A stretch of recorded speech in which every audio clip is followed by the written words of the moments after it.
TruthSeekah and/or its affiliates are not responsible for any strange phenomena that may occur during or after listening to this podcast, which may include the following: heightened senses of awareness, psychic abilities, UFO sightings, alien contact, time loss, out-of-body experiences, ringing in the ears, ESP, lucid dreaming, increased synchronicities, astral projection, telepathy, stronger intuition, levitation, miraculous healings, and/or remote viewing. Please be advised to listen at your own discretion.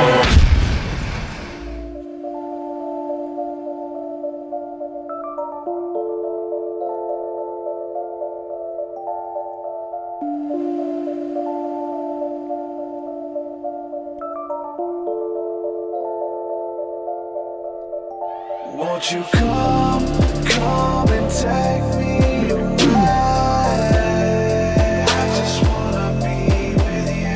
Won't you come and take me away? To a place to walk on troubled seas, faith to stand when I don't believe. I just wanna be with you. Won't you come and take me away? I just wanna be with you. Won't you come? You are now locked into the TruthSeekah podcast. Gargoyles, psychics, everything's ungodly. Dark savage. Streaming live at TruthSeekah.com. She's not a Christian. Give it up, y'all. Your portal to the paranormal, esoteric, and all things spiritual. She's tampering in dark sided stuff. And now, your host, TruthSeekah. Ladies and gentlemen, how's it going? I'm TruthSeekah. This is the TruthSeekah podcast. Thank you guys for joining me today on this beautiful episode. We got a good show lined up for you guys today, and looking forward to get back in the swing of things. I only did one show last week. I think it was Monday. Sometimes the guests aren't able to make it, and then sometimes they don't really have an idea about what to talk about. But once you get me going, I can kind of start talking. So got a good show planned for you guys today. Got some more stuff coming up this week, so excited about that. Some extra podcasts lined up as well.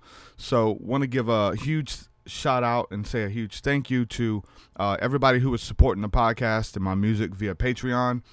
Couldn't do this without you guys, so again, thank you so much. Some of the newest patrons we have within the last week or two, I'm going to give a shout out to those guys who are just coming on board, joining the fold. Shout out to Blake Snap. Welcome, my friend. Mac Daddy. What's up, Mac Daddy? Thank you for joining. Anthony Wozniak, Ed Kroll. Thank you guys. Welcome to the team. So blessed to have you guys believing in the vision that we're building here with the podcast and the community and everything that we're doing on the back end. So if you'd like to support, you can head out over to patreon.com/TruthSeekah. The link is in the description if you'd like to check that out. You get access to my entire discography of music, which is 10 plus albums, as well as all the new unreleased music that's over there as well. So as soon as I get done with the song, it's mixed and mastered and uploaded to Patreon. And so hopefully you guys check that stuff out, and some really cool stuff that's available that's not available to the general public. It's just there for the patron supporters only right now. It's usually months ahead of time before it's released to the general public. So you get access to that, as well as the School of the Mystics, which is what we do every Thursday night, which is like the community aspect to what we're building here with the podcast and everything. We like to get together, have discussion, hang out, and we go through courses together and just build together as a community. The last couple of weeks we just been doing hangouts.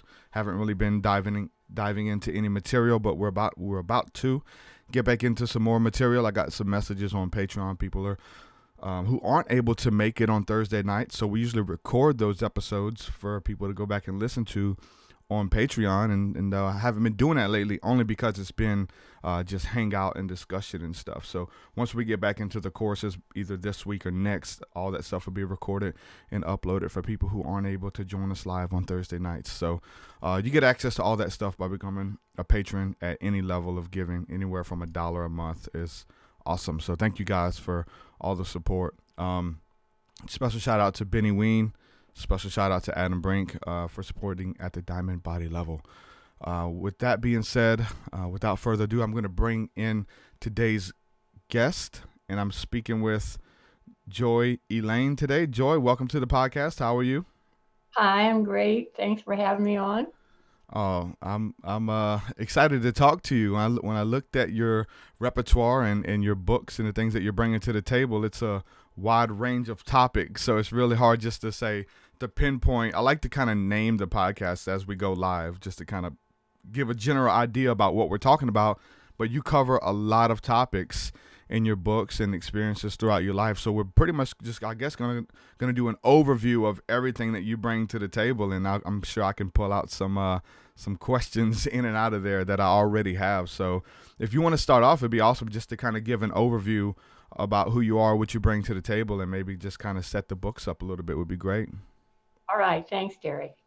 So there's 6 books that I've self-published, and they are the Joy Chronicles. My name is Joy, so I thought that was a good title for the books. And they are my experiences with ascended masters, dragons, fairies, leprechauns, and other beings that we think, many of us may have think that they're mythical. Well, it's kind of hard when you're not seeing something to actually maybe believe in it. That's some of my close friends are in that position. But the thing is, they are not on the same dimension that we are. We've had interactions in the past, if you can imagine, with dragons that weren't so great. And so in the second book that I wrote called Blossoming of Love, I work with Gia, that's the embodiment of Earth, to restore the dragons to Earth, because we'd actually killed them off 2 times in the past. And she brought them back to the 7th dimension. So that's a pretty safe place, because Earth and everything on Earth is now in the 5th and 6th dimensions. So that's a little bit of an overview of where we are with with our evolution. I've studied a healing modality called Serenity Vibration Healing since 2003. And the work that I did with that helped me get clear enough to bring this information in the books through. And also I learned how to energetically travel to different dimensions and different times. So that's where these experiences are occurring. Initially in the first book, which is called Path of Sweetness, I step onto this 10th dimension, onto an Ashtar command ship. That's beautiful. And so my opening question usually is I want to go back to where this stuff started for you. Like, what were some of the early experiences that you've had? Was it when you were a little kid? Most people, they have these weird things happening to them when they're a little kid, and beings coming in their room, or being able to see fairies while they're in the forest playing and things like that. Did you ever have those encounters when you was a little kid? I did, but see, the thing is, I grew up and I forgot. So I grew up on a farm, and for the first 8 years of my life, I was what I considered a wild child. I mean, I was outside, as long as the weather was halfway decent, I was outside barefooted, running around on our farm, interacting with the cows and the animals we raised, and climbing the trees, and just living really, really close to nature. And of course, that's the way that if you want to connect with nature spirits, then you need to be out in nature. So I didn't really even, we moved from that farm when I was about 8, and I was devastated. I wanted to stay there. I just couldn't imagine living another place. Even though we only moved about a mile down the road, I cried and cried and cried. And it wasn't until about 4 years ago, when I was speaking with one of my angel guys, I said, "Is there a fairy I could talk to?" And he said, "How about you connect with Shalaya? That's the fairy you knew when you were a little girl." See, I'd forgotten that. And so when I energetically connected with her, it was like, I cried, She said she was sad when I left too, because, I spent a lot of time climbing trees, and she said she would sit with me in the trees. And so then she said, "If you come back, we can climb a tree together." And I said, "Well, I'm not so much into climbing trees." She said, "Well, then if you just take off your shoes and walk on the ground, I can connect with you." So if you're really interested in connecting with the fairies, that's the best way. Spend some time outside and just get quiet. Maybe take your shoes off, lay down on a blanket in the grass, and just ask for the fairies to communicate with you. They will.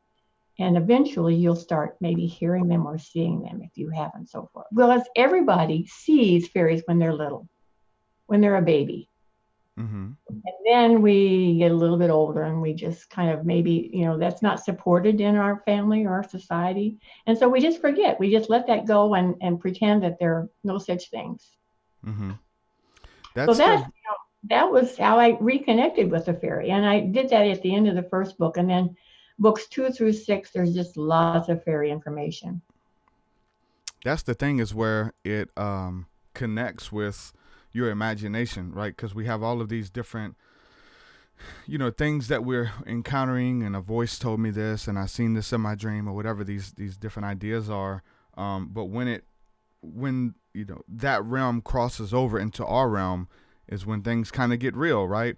Where does imagination come in to play with it? Because there's a lot of people who are experts in this field, or so-called, maybe self-proclaimed experts, but they've never had a physical encounter. They can tell you all of this lore, magic, how to see or hear fairies, but they've never actually seen anything. And it surprises me, as all the people I've talked to on here, they've never had those physical encounters. And that's like the juicy stuff. It's like, hold on, something's going on, versus it's in your imagination. Right. I know your imagination, it plays a big part in right, it yeah, and like, I'm saying, talking to them telepathically, things like that. But when it crosses over, what were some of the first times when you knew that it was real? Was it dealing with this fairy speaking with you, and then you seen a manifestation, or how did that come about? See, I started practicing serenity vibration healing in 2003, and that helped me start to get really, really much clearer, improve my clairaudience, my clairvoyance, so that I started seeing things. I'd been hearing and seeing things at night a lot. Many of us do that because we're in a kind of relaxed state. Mm-hmm. So, but you wake up and you forget what you saw or you heard. So I've been keeping, for probably 20 years, I've been keeping a little digital voice recorder under my pillow. And I wake up just enough to record what I heard. And then when I wake up in the morning, I'm like, oh, wow, that helped me to get more in tune with what was happening. And then when I started seeing, the fairies, and I've actually only seen them a couple of times.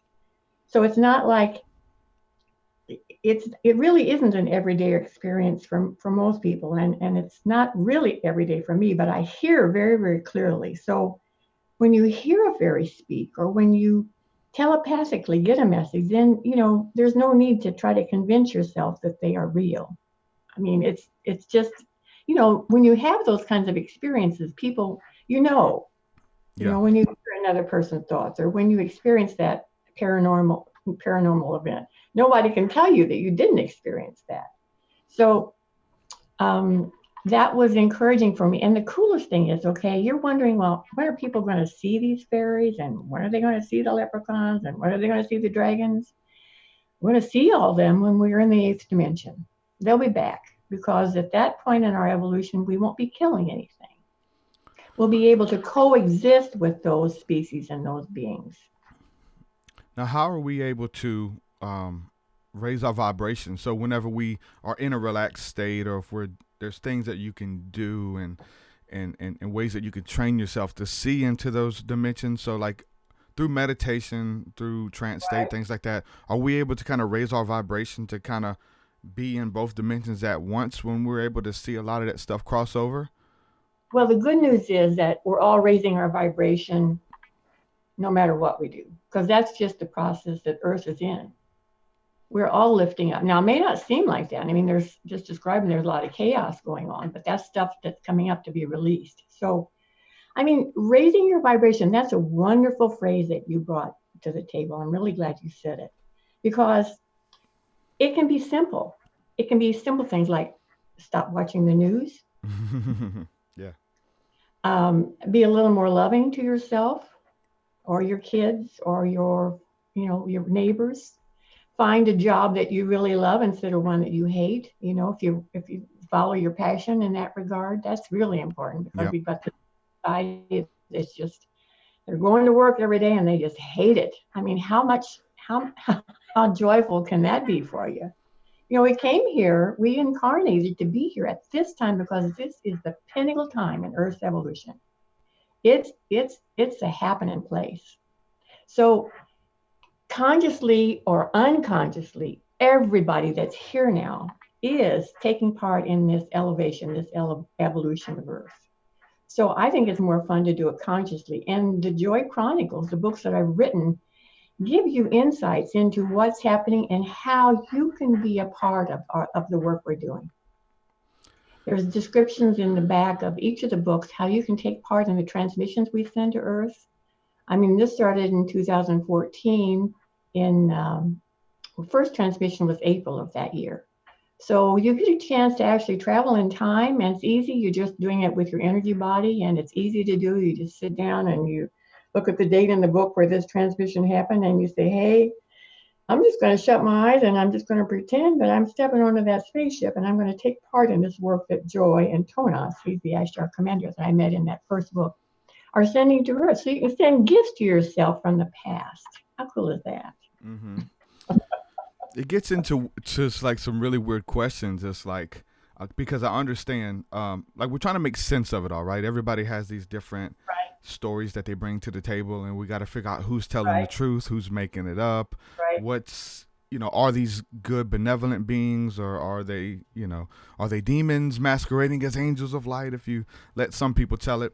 So, but I understand that there's a scripture in the Bible that says, as a man thinketh in his heart, so shall it be. And that pretty much like whatever you can believe for, whatever you're looking for, you're going to find it.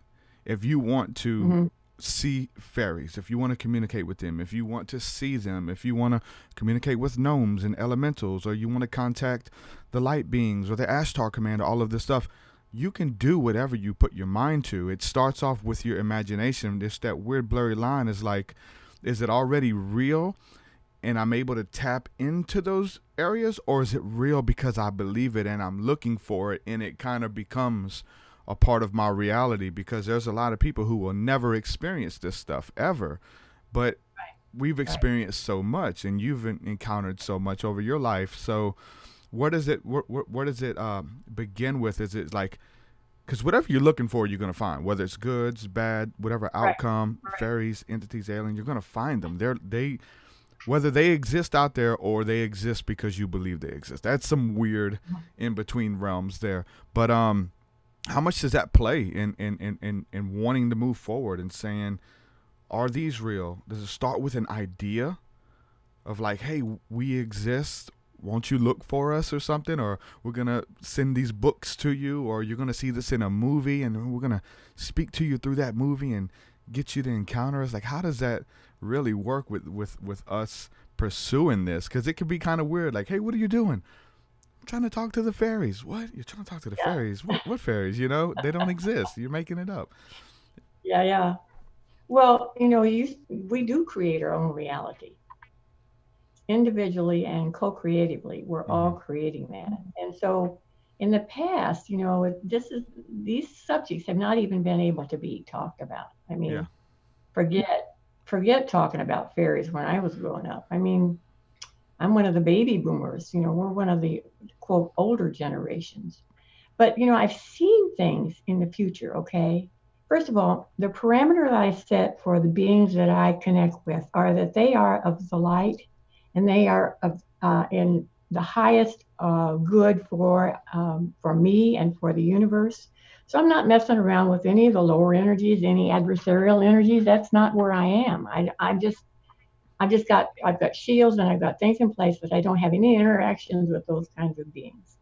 So when I'm talking, the people I'm talking with are like ascended masters or galactic masters, like Sananda. Jesus is one of the people that I speak with. Osiris and Isis and Hathor and Thoth, the Egyptian pantheon. We thought they were gods, and they have the abilities of gods, so that's why we say they're gods. But they really are. They really have the abilities that we will eventually have. Can I talk about duality and non-duality, Derek? Yes. Okay. So Earth is a dual world, and it's always been that way since the very, very beginning of Earth being created. And humanity has existed in duality. What's duality? Duality is there's struggle. There's the right, there's the wrong, there's the good, there's the bad, there's the hot, there's the cold, there's the opposites, okay? And there's always resistance to what we want to create. Now that, you may have noticed that time between we want something to manifest and the time that it actually manifests is getting shorter. I don't know if you've noticed that or not, but Yes. time is speeding up in that regard. And so as we're rising, as you're personally taking control of your own life and saying, hey, I'm going to choose things that are good for me. I'm going to choose things that make me feel good, joyful, and happy. You raise your vibration. And when enough of us start doing that or continue doing that, many of us have been doing that, we lift collectively our energies. So as I said, we're in the 5th and the 6th dimensions physically right now. Of course, we're all energy, so we exist everywhere, right? I mean, we're more than the physical body. So we're energetically, we're everywhere. So as we move up into 7 and then finally into the 8th dimension is the first non-dual dimension of Earth. Non-duality means, and hear me now, instant manifestation. You think, I want a diamond on my hand, you have a diamond on your hand. You think, today I'd like to be a couple inches taller and I want to look like I'm about, 25. And that manifests. There's no aging, there's no illness, there's no hatred, there's no war, there's none of the kinds of things that we experience. It's instantly manifesting. So I'm all for that because I've seen myself in the future. I look like I'm about 23. I didn't really even know who I was. I had to go to the council and I say, who's that woman? I say, that's you. I like that. I like the possibility that I could be that way. Now, between 7th dimension and 8th dimension, there's a barrier. So people that are still into hatred, into wars, and all the kind of stuff that we've been experiencing will not move into that 8th dimension. But Gia was the embodiment of Earth, told me she's not going to leave anybody behind. So we all have that option available. It's just about, taking care of your own stuff. Duality and non-duality, we're in this mix of moving out of the duality into non-duality. Is that a bad thing? Because I found a lot of peace in embracing the duality, and I'm not just all this and I'm not just all that. There is a balance in all things, Right. That's fine. I mean, that's a good way to deal with the reality that we're currently existing in. It's just going to get easier. It's going to be easier that as more people start, following their dreams, following their passions, start, tuning in to who they really are and deciding who they really want to be.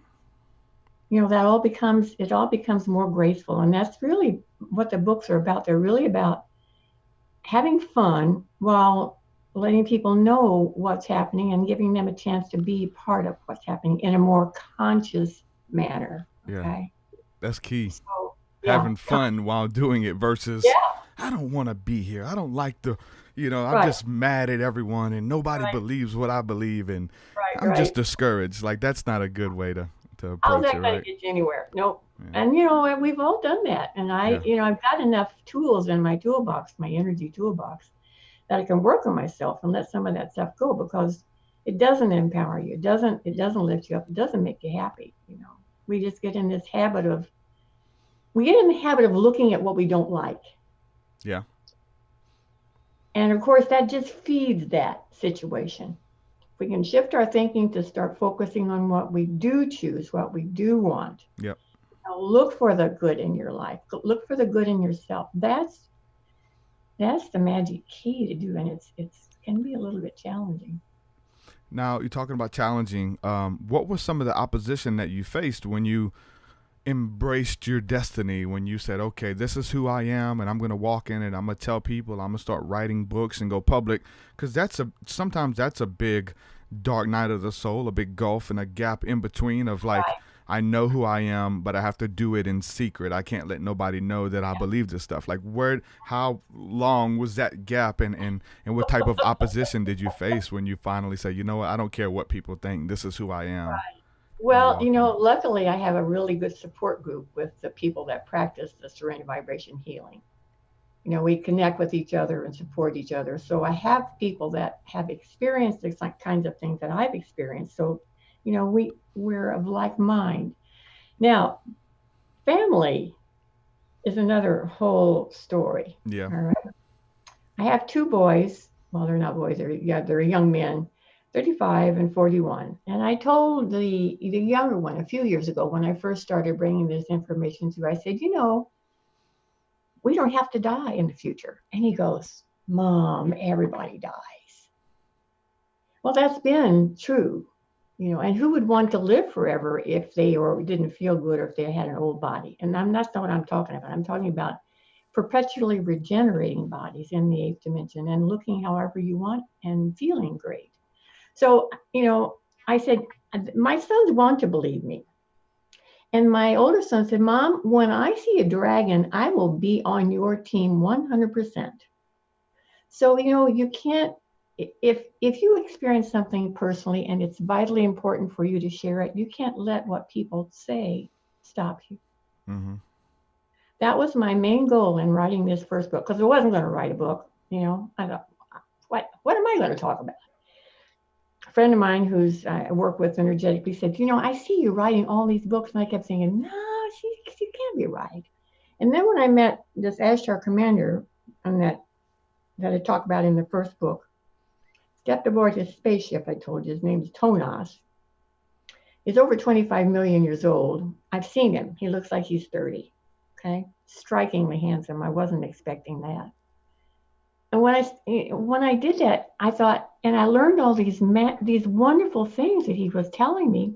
I knew that they were true. The masters that I'd been working with had also told me those things. And so I thought, I've got to tell people. I've got to let people know. Give them hope. Encourage them. Tell them that Earth is really magical, and they're going to be able to accept that and feel that magic more and more and more as we continue to evolve. We are magical. Human beings, just the ordinary human being is a magical being. Mm-hmm. And we're going to remember that. We're going to start being able to manifest those abilities that we read about. Teleporting, telepathy, clairvoyance, clairaudience, all those kinds of mastery gifts. That's our future. Those are in our future. And some of us have experienced those already. I've experienced telepathy. I'm teleporting with my energy body now when I visit these different realms, but soon in the future, I'll be able to do that with my physical body. I love the idea of just saying, I think I'll go to Santa Barbara today, and poof, there I am. Mm-hmm. So, if you don't believe it, that's fine. Everybody has their own little paradigm that they can be maybe stuck in. I think it's important to approach everything with a little bit of skepticism, though, right? I mean, you wouldn't want to just take, everybody has a truth, everybody has an encounter. Some of it contradicts their other stories or contradicts the next person or whatever. But so I think it's healthy to approach all of this stuff with some skepticism versus just taking. I would agree. Taking everything. You know what? You know where the real answer is? It's in your heart. Mm-hmm. Just listening to your heart, listening to your own inner guidance. I could speak from now until 3 weeks from now, and some people are just going to say this is baloney, and there's perfectly their right to believe that.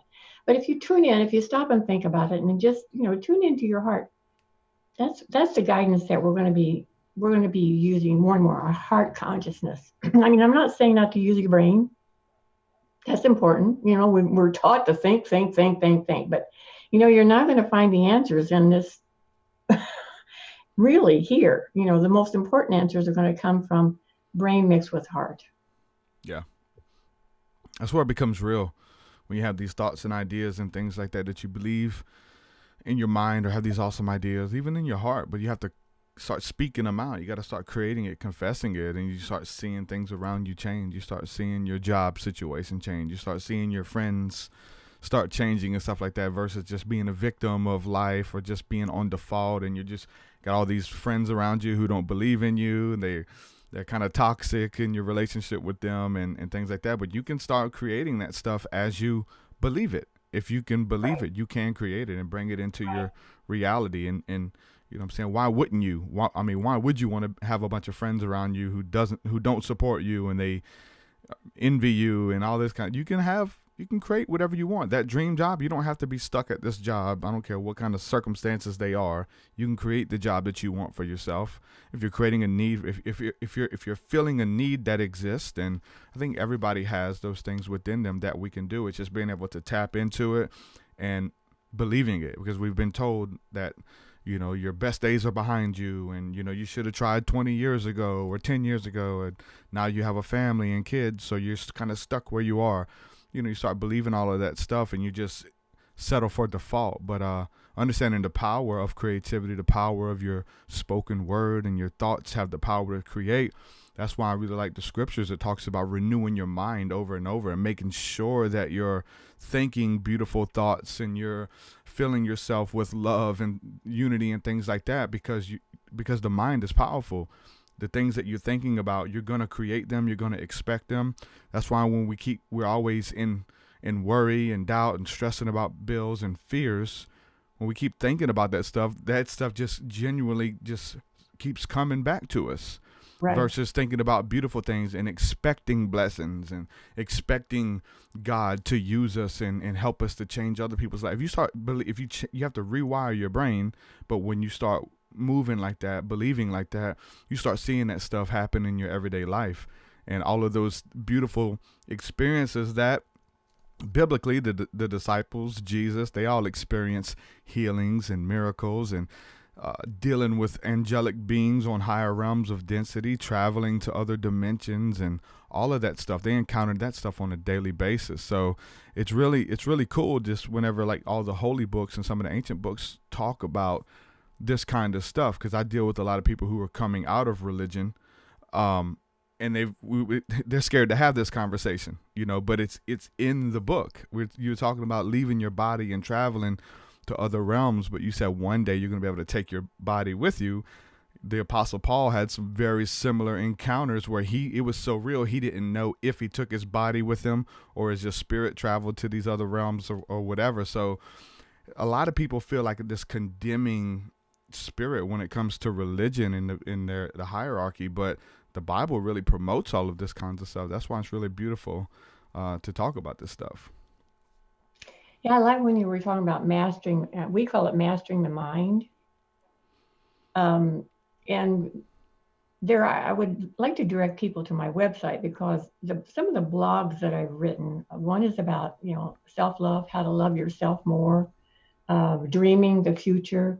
And I've woven into several of the blogs the serenity vibration healing work that I've done, so that you can actually do some energy work yourself. You know, we're working with the Creator, we're working with God, and it's not anything that it's only the serenity vibration healing work is put in place by the Creator and your God self. So though that part of you knows the truth of your nature, knows that it's connected with and is part of God. Anyway, those blogs, like there's some great ones on the fairies, there's some ones on the dragons, there's one on self-love, there's one on a bridge into non-duality, where that's a technique that's very simple. You visualize an energy bridge that starts right where you are and leads into that higher dimension, and you step onto your bridge. Because, you know, if you're like me in the past, when I had experienced somebody that I loved or was close to me was in trouble, I would do this. I'd dive right in, try to help them. Well, you know, that both of us ended up in trouble then. Mm-hmm. So it's called enabling, I think you say, the old word. Anyway, you step on your bridge of light, which is above this turmoil that might be going on in your life. You've got somebody that's, you know, addicted to something, or you've tried to help them, it's not worked. You step on your bridge and you just visualize the bridge, and it will be there for you. And you see that turmoil just flowing underneath the bridge. And how you help those other people in your life is you just send them love. You stay on your bridge, on a neutral place, on your higher dimensional location, and you send them love. That's called The Bridge to Non-Duality. It's on my website, on my blog.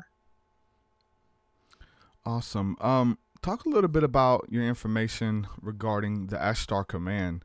How did you start dialogue with them? Like, how did those early conversations go? How did they approach you, or did you approach them? How did that work out? I approached them. I had been using the serenity vibration healing for a long time to work on myself. And then I started looking around thinking, well, gosh, Earth could use some help too, because going back to that time I had as a child, I was very connected to nature. And so I started working with some of the healers, the energy healers that I'd worked with personally, and I knew that they had a high degree of integrity. I started putting together some of the things that they had done that didn't feel quite complete, and making them more complete by taking them to the galactic councils of light. Those councils oversee everything that is applied to Earth. So I put together this energy package that was having to do with the cities of light on Earth. And I just used my energy body, and I just said, I'm going to step on this Ashtar command ship, because I'd learned about the Ashtar command from this other healer. Sure enough, I'm on the ship. I went with a friend of mine who does serenity vibration healing also. And she was seeing better than I was at the time. She said, oh, he's really handsome. I'm thinking, oh, great. Well, okay. I hadn't been interested in any kind of a relationship for a long time. And she said, he looks like he's very smitten with you. And I'm thinking, what? And then she just asked him, are you smitten with her? And he goes, yes, very much so. And if she comes back, we can hold hands. And I'm like, okay, well, it was a little more than I was expecting, but I was so fascinating. Of course, I had to go back. And later, much later, and several books later, I learned that from Sananda, who's one of the ascended masters that I work with, that Tonas, that's the Ashtar commander's name, Tonas and I had 785 or 6 incarnations together. And some of those, since they were on non-dual worlds, were still happening.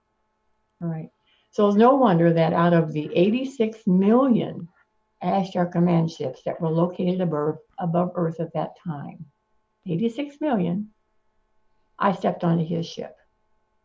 Now they're on higher dimensions, on like the 9th, the 10th dimension above Earth, so they wouldn't be visible to us. I mean, the thing about the Ashtar command is they can keep people from coming here and taking things from Earth.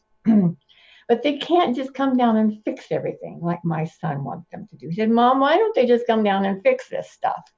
I said, but they can't. We have a free will planet. We get to choose what happens here. So the books that are written offer you a chance to vote. Your input is vital to our a graceful evolution and elevation. On my blog, there's a section called, on my website, joyelaine.com. There's a section of world missions. And there's probably 15 4-minute recordings of different ways that you can get involved in helping the Earth. One of them is working with the Ashtar command.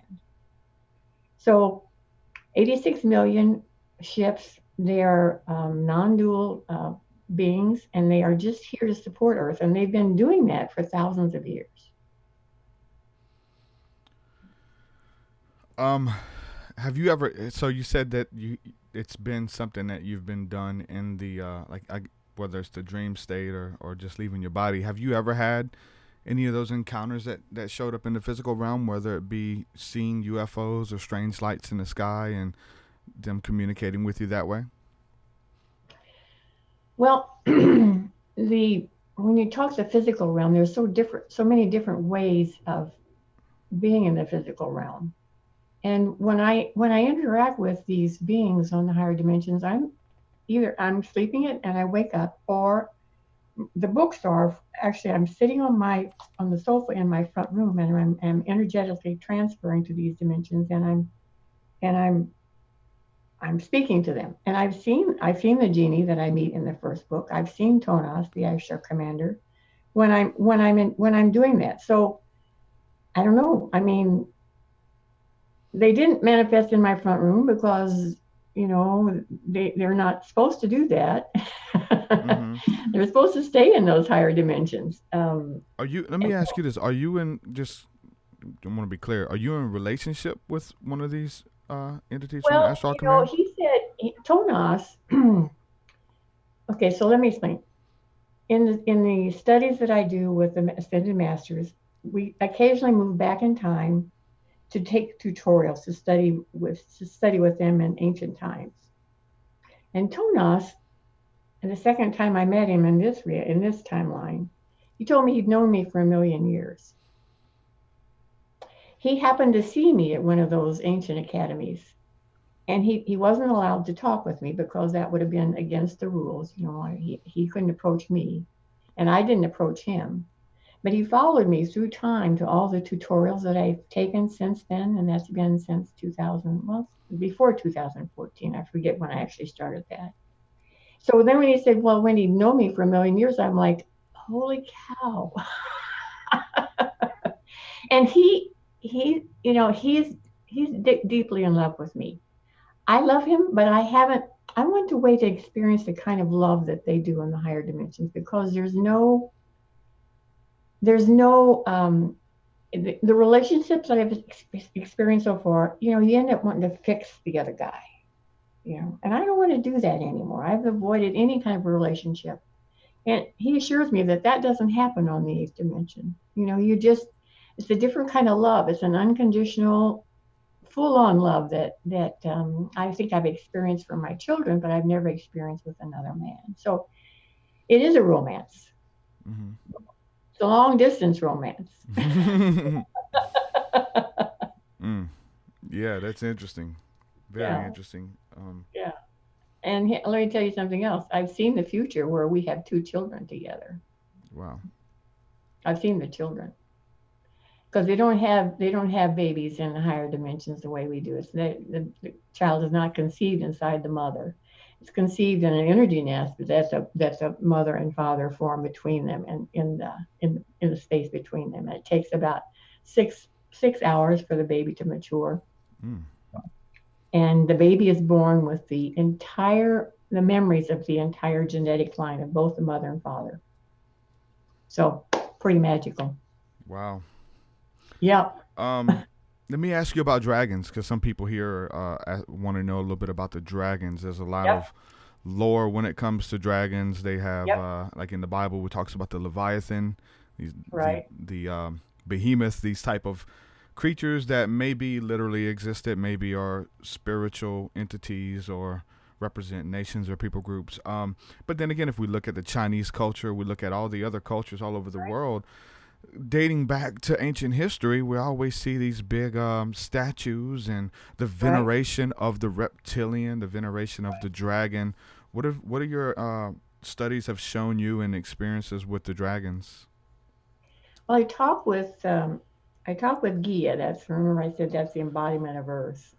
She manifested an energy body to be part of the celebration we had in the first book in this series. And I asked her about dragons because, it was kind of like I found out that things had been stolen from Earth, and I was kind of like, well, I didn't want the things that belong to Earth back here. And she said, and she and Wounfred, she suggested I speak with Wounfred. And I said, well, okay. She said he was the Dragon King, and we actually killed off the dragons 2 times in the history of Earth. The last dragon was killed in 420 AD after Jesus was killed. So I said, okay, and in book 2, I used something that the fairies gave me and worked with Ia, and we brought back all the dragons. 4 million of them came back. I told you that she placed them on the 7th dimension, so they're not flying around the sky.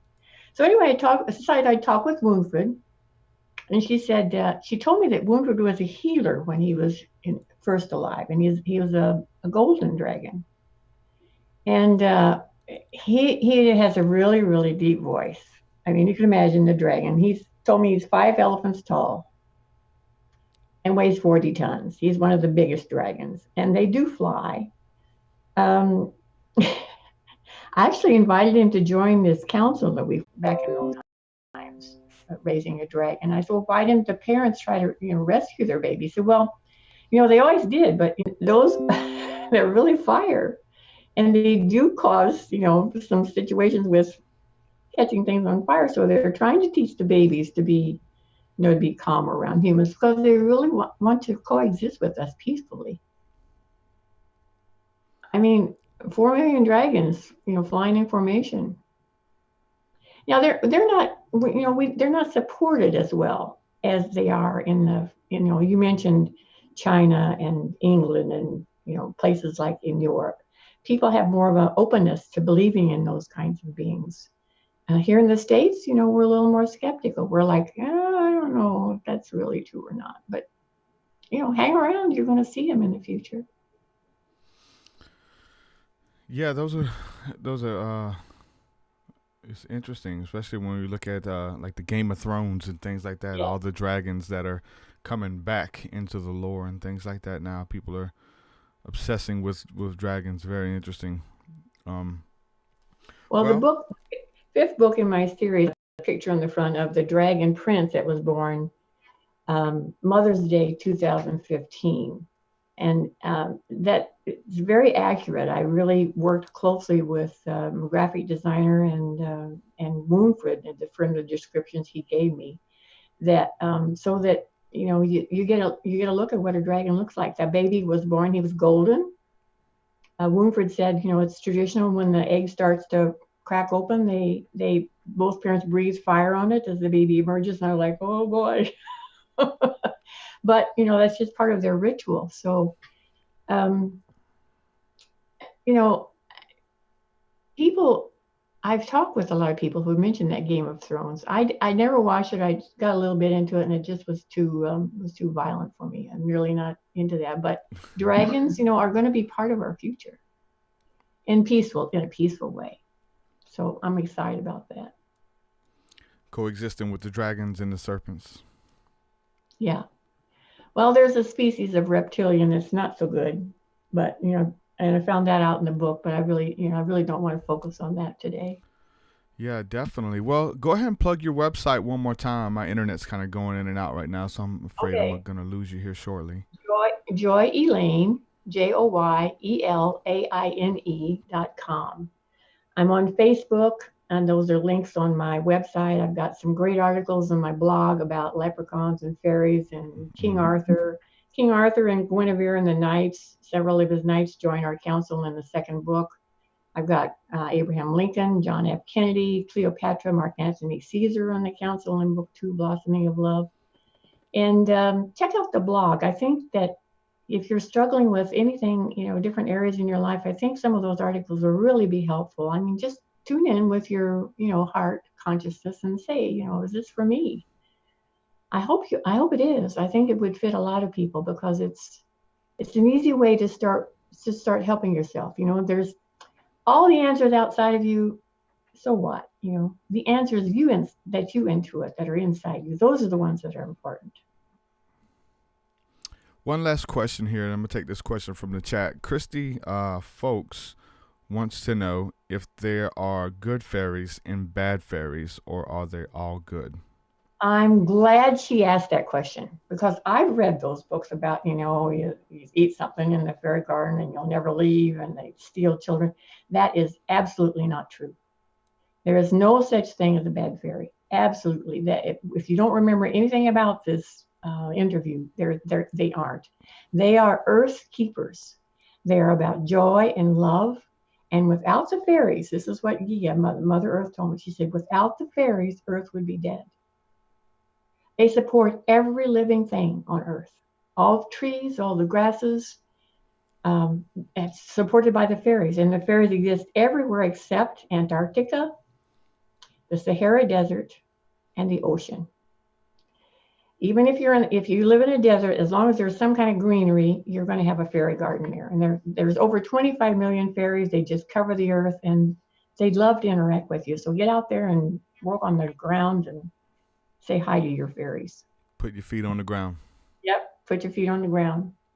Thank you for asking that question. That was great. I'm glad I had a chance to answer that. Awesome. Well, I enjoyed this discussion, Joy, and love to have you back on again sometime in the future, and I really enjoyed it. So you have a good one. Thank you. Thank you, Derek. Blessings to you and yours. All right. God bless. Joy Elaine, ladies and gentlemen. Joy Elaine, I'm sorry about the internet, man. This internet's something, I don't know what's going on. They got to fix it, though. I don't know. It's really ticking me off. I know I'm going in and out if you're watching this on the live stream. I believe that the audio portion will be good. If you missed that part about the dragons, I see some comments here where it was cutting in and out. But if you missed that, you want to rehear it, make sure you listen to it on the podcast end, because I'm pretty sure that the audio will be preserved on the actual podcast apps. So I'm recording this and I'll upload that audio. The internet provider, yeah, there's some crazy stuff going on. This interview got really intense really quick, man. Got really weird. A lot of them do. I'm just thinking to myself, like no disrespect, but like the more conversations I have with people, sometimes the less I believe a lot of this stuff. You know, there's a commonality when it comes to people who are into this stuff, man. You know, there's some, even with me, you know, I have to put myself on the chopping block too. Like, I'm reading some of your comments. Y'all are making me laugh. Must have been a fairy census to let you guys know. Chris Garner says it must have been a fairy census to actually know how many fairies. 25 million, I think the number was. 25 million fairies out there. No, there's just a commonality, man, with like people who are really far out there. And maybe it's supposed to be there. Maybe this is maybe the commonality is people who've come from a harsh upbringing, had things taken away from them, no stability, had to move around a lot, taken away from what was magical for them. There's just commonality there that causes people to go within and to withdraw from society, to withdraw from their peers, even in elementary school and middle school, and kind of go into the books and go into the fairy lore and go into Tolkien and all of that stuff. And all that stuff is beautiful and magical in itself. But there's a commonality there. Is that a character flaw that produces people who are unstable, who don't function well in society? Or is that a commonality that is a perfect concoction for people who are open to higher understanding, to look at things differently, to ask bigger questions and not be concerned or really moved with the carnality things of life or the things of this world? Too mystical, right?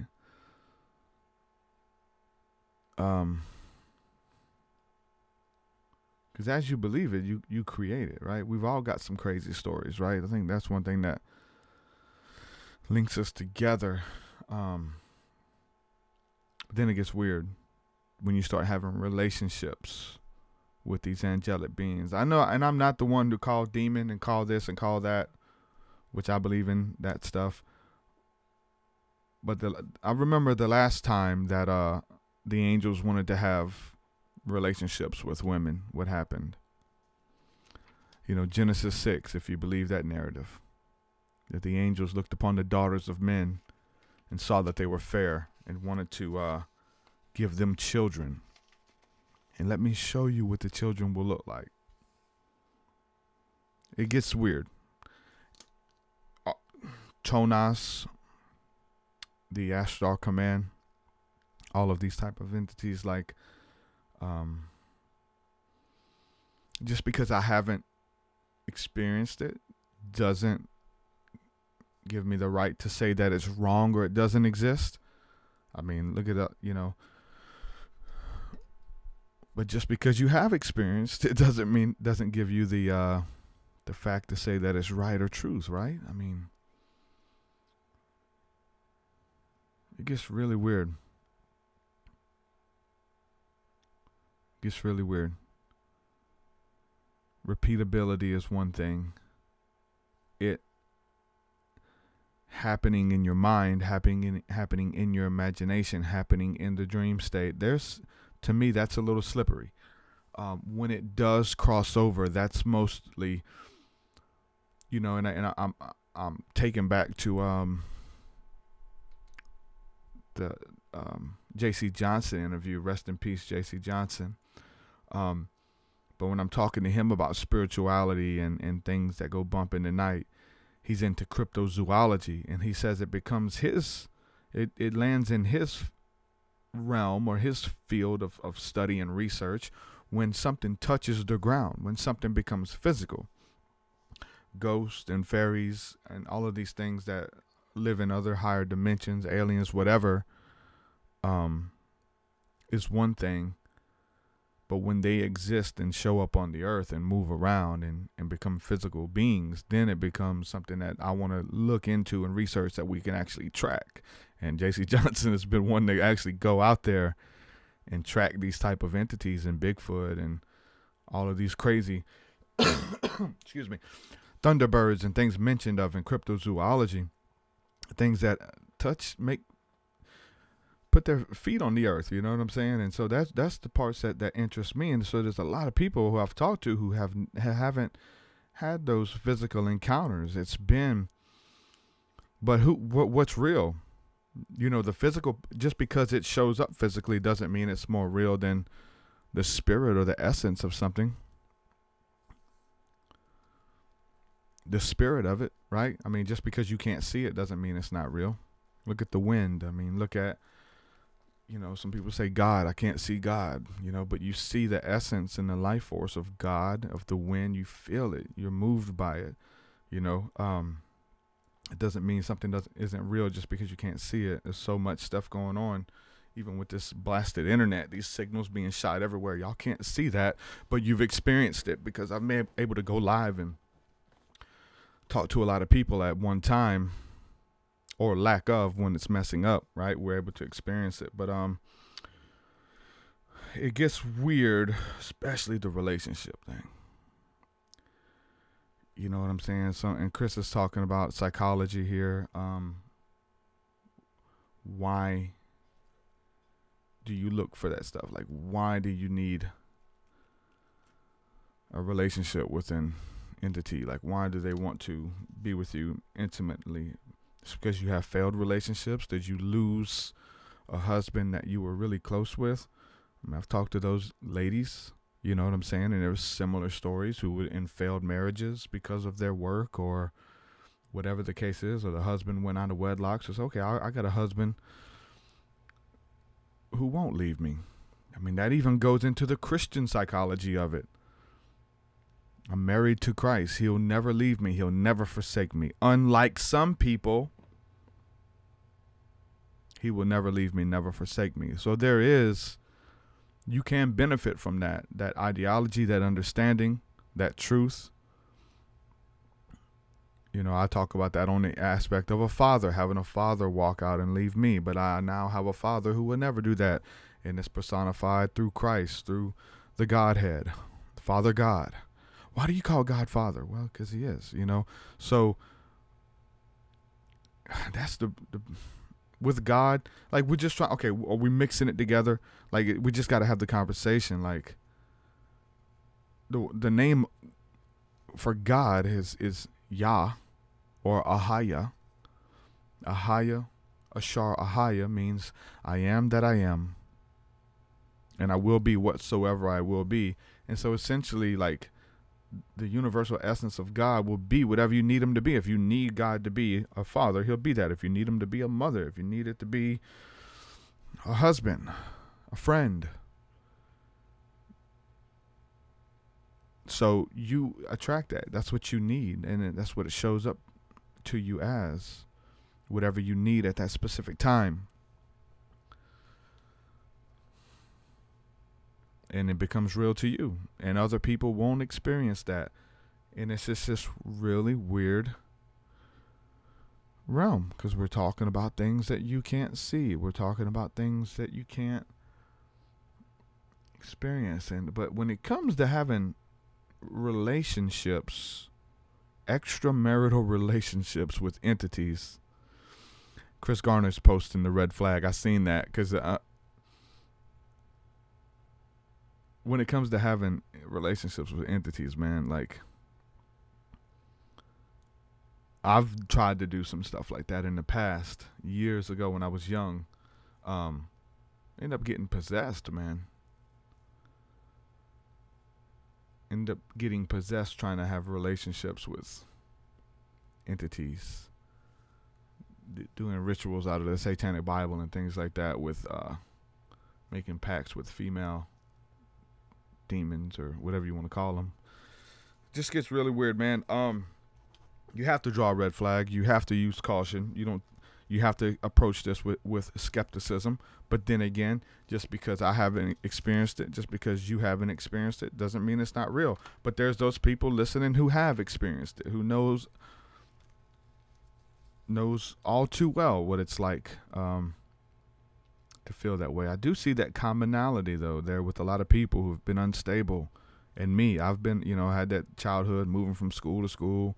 Father walked out looking for identity, looking for, and then you find it in these other, whatever you want to call this. But I do, it doesn't negate the fact that this stuff is real, or it exists, just because you haven't experienced it, just because you haven't encountered it. I mean, that's one of the whole mysteries of this whole thing in general, is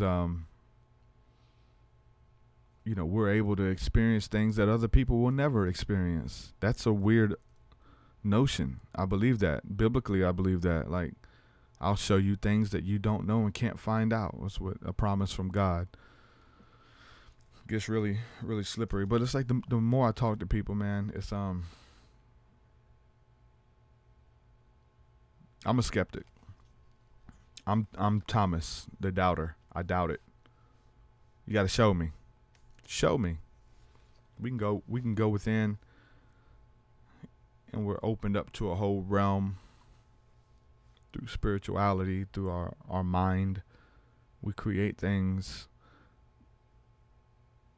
We have imaginary friends that come back and speak to us when we're older. You know what I'm saying? Like, it gets insane. That's funny that somebody in the chat a while ago posted 667. That's kind of a synchronicity for me, because somebody, I don't know why you posted that, but I was listening to the radio yesterday on satellite radio, and the host was talking about somebody's address, an artist address, and it was 667, and he was talking about he was the neighbor of the beast. Wasn't the beast, but he was a neighbor of the beast. So, goodness, my dogs are barking. Yeah, I think man, insane. I want to give a shout out real quick to Dave with 5 to 9 zine. If you guys haven't seen, I'll just show it here for those watching. And if you want to see this, this magazine here, you can go to you can actually go to 5to9zine.com and check this out. Buy it for $5. Really cool about this magazine. They did a feature on me, and they featured Danya on the cover. And if you guys are familiar with the TruthSeekah podcast, I interviewed Danya several months back. Really cool lady who's has a beautiful voice. She also is in, what was she into?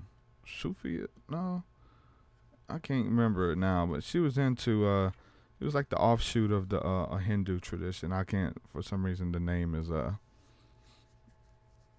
can't think of the name. Anyway, but they did a spread on me, and I'm just gonna show this on camera right quick.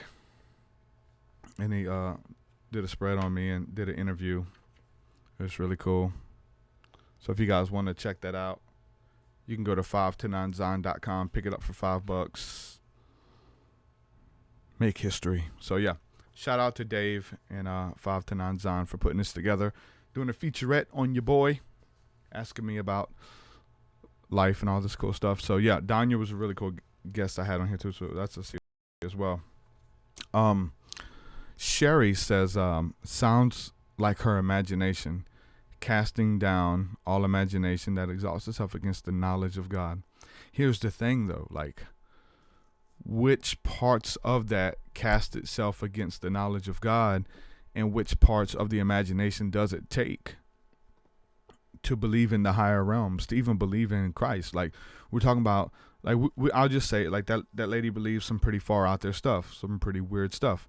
But as far as Christianity and the Bible and the church, there's some far out stuff in those books too, right?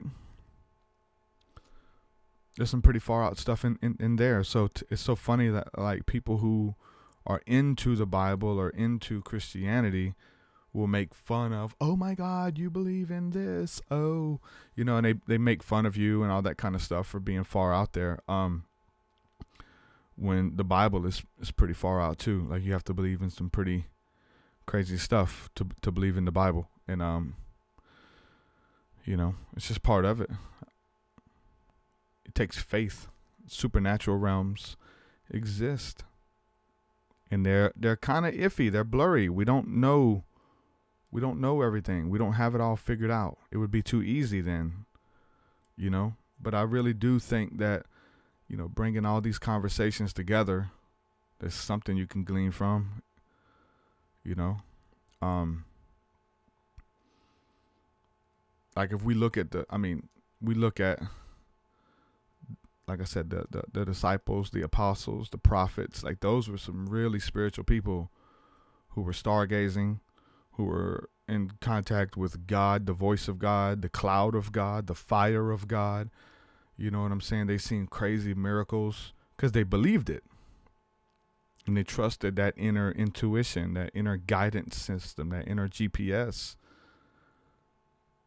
to move from one realm to the next. Like, the voice of those angels, those dreams, getting an angel speaking to you in your dreams. Like, that's pretty crazy, right? But we have those conversations. Like, it's real. It takes a level of faith. But a lot of times I think it comes with an encounter first for a lot of people. You just follow the encounter. And then for others, maybe they believe. It starts with the imagination, and then the encounters kind of catch up with the imagination or your belief system, which comes before the other. This thing is probably different for everybody. You know, like I say, I think I'm doing most of the stuff I'm doing today started out from those early encounters I had as a little kid, you know. Seeing beings in my room and letting me know that something existed, like something's going on. Can't really put our fingers on it and say this is what it. Okay, that was demons from the seventh dimension who came to check on me, or came to extract my DNA, or came to put fear in my heart. Like, it's slippery. All of it is, every single bit of it, and it moves into realms when people start doing this stuff, where they move into a realm where they just start making it up as they go. And where do you make it up from? You pull it out of your imagination. You know, there are those people that are in all of these realms. They're in Christianity. They're in the New Age circles. They are the Corey Goods, the David Wilcox, the Emery Smiths. They are these people who make this stuff up as they go. Like, are they having these encounters, or are they just really good storytellers? Some of these people are just really good storytellers. And if you say something with a level of authority, the masses, the people looking for somebody to follow, the people looking for truth, a lot of times they'll believe it hook, line, and sinker, just because the way you present it as a Jordan Maxwell, as a Bill Donahue. Oh man, Bill Donahue this. Like, if you say it like it's real, people will believe it, man. You know? But at the same time, you put yourself out there to belittle other people's beliefs, or to say what's real and what isn't. Renee Ruiz says spiritual discernment. Shout out to Renee. How are you, my friend? Shout out to Jacob. What up, brother? Chris Garner, everybody holding us down in the chat. Jared.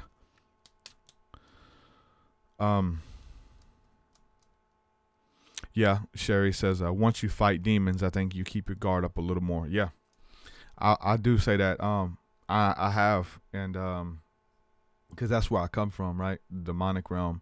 But then again, you don't want to have your guard up so that you're just shut down to everything. You know what I'm saying? So then it gets kind of block out all the, like everything, or just call it, like, because there's those Christians out there who call everything demonic. They call everything is demons. You know, we don't want to be those people either. Expansion of the mind, expansion of the consciousness, but just, you know, Christy Folk says, follow Jesus. Follow Christ to a place unfathomed. See, that's the thing, man. For me, that's the safe zone. Like, that's the discernment. For me, is Christ. You know what I'm saying? Like, everybody's different, but for me, following Christ is a mystical experience. Going into those realms through Christ, having that relationship with Christ, with God, and if God opens up those doors, if you can believe for it, you can do it through Him, which I believe is the right way, which is, you know, but then again, you know, God is all. God is in a little bit of everything. So Christ in you, the hope of glory, Chris Barr says. Christ out of you is the manifestation of that glory. That's where we are. When you start a podcast and you finish it and you have more questions, maybe that's good. Maybe that's good. Exploration. Who knows? Who knows? I definitely don't. Yeah, I don't know about Tonas and making packs, but she does. If that's what you're looking for, there's something for everybody. There's a support group. They have a support group for that kind of stuff. And if that's what you're into, check out her website. I'm at a loss for words, guys. I can't keep doing this now. I love y'all, man. Hope the internet's been stable enough to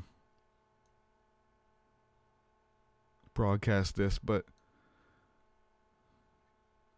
you know, you gotta be open. You gotta be open, man. You gotta be open-minded, or you're not gonna experience anything. Chris Barr says, see you on Discord. Yeah, I'll hang out in Discord. If y'all want to hang out, we will have some conversation. If you are looking for community, looking for support group, if you're looking to discuss these episodes, that's where we do it. Discord. It's a chat app. You can chat via text, and you can also get into voice chat with us.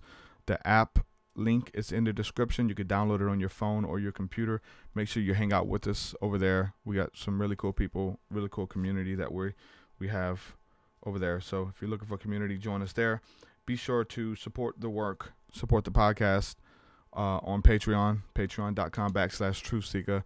It enables me to do this and have these crazy conversations. But everything that we're doing, everything that we're bringing to the table, I will say I'm excited about some of the newer music that I'm working on, and some of it's available there now. Make sure you go check that stuff out, patreon.com/TruthSeekah. School of the Mystics, get access to that.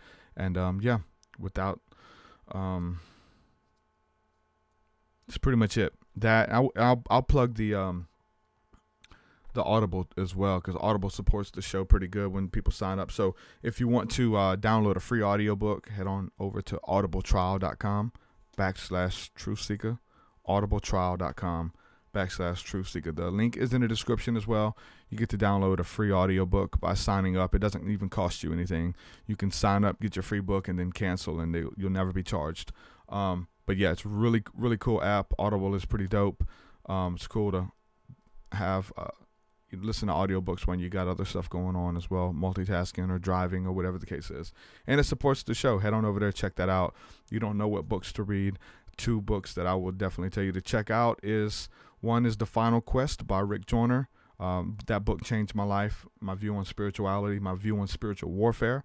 Say that. And it's also another book, if you've already read that one, you can read The Alchemist by Paulo Coelho. That book is there as well.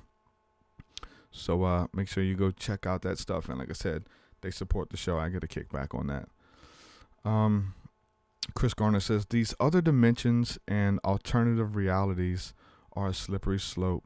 Best to have a grounded footing in Christ. Yeah. Start there.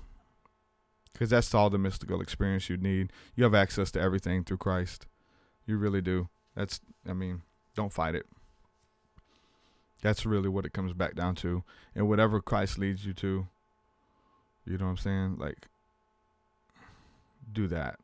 Approach it through Christ. If he leads you to the Ashtar command, that's what he does. If he leads you to the Elohim, if he leads you to the Pleiadians, that's between you and him. You know what I'm saying? But yeah, go through Christ. He is the gate. He is the door. You know what I'm saying? Do it the right way. Don't get possessed. Protect your neck. For real. With that, I'm going to say peace and shalom. I'll see y'all in Discord. Love y'all. Peace. Your way so much higher than mine. So much higher than mine. So much deeper than mine. So much deeper than mine. Well, that does it for this episode, folks. To hear more episodes of the TruthSeekah podcast, head over to TruthSeekah.com. And if you're wanting to support the show and get rewards, go to our Patreon page at patreon.com/TruthSeekah.